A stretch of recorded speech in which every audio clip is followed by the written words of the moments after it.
Well, Easter is a big weekend for family gatherings and food, and the grilling season is almost here. So now is the perfect time that we talk about food safety so your meal won't make everyone sick. We've got Sandy Benson, who's a nurse with Hendricks Regional Health in studio today. It's great to have you here, Sandy. Thank you. How common are these foodborne illnesses?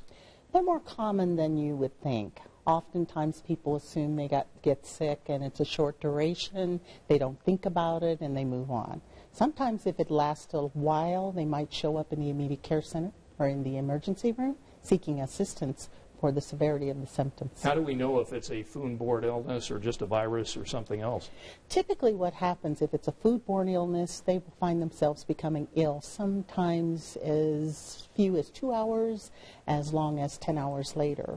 And they will have consumed something, and sometimes they make the connection, sometimes not. Okay, you've got some simple steps to help our viewers protect themselves from food poisoning. And the first thing is, and we think about this all the time, cleaning and washing hands and surfaces that we're using, right? Absolutely. Very important. Very important that you wash your hands for at least 20 seconds. You wash during food prep, before food prep, after food prep, and before you sit down to that delicious meal. You want to make sure that you wipe off surfaces. Bacteria transfers itself pretty easily to areas in your kitchen. One of the other things we want to do is separate. You don't want to cross-contaminate. In other words, you don't want to use utensils for different products, right? Absolutely. You want to keep the meat, raw meat products and the poultry separate from your vegetables and your ready-to-eat foods. Right. Cooking, making sure you've got the right temperature. This is an important item. What should people remember?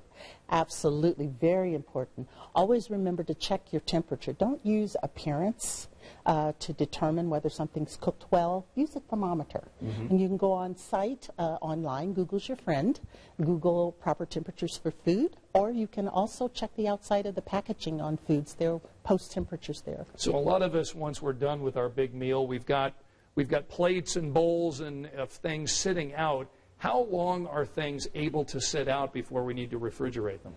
Yes, 2 hours. Most perishables should be put away within 2 hours of consumption, cooking and consumption.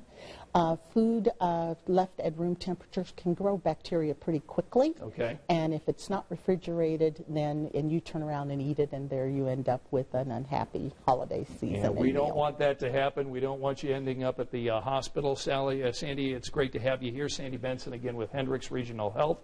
We'll have her back on another occasion to talk about some other issues. Thanks so much, Sandy. Thank you. Well,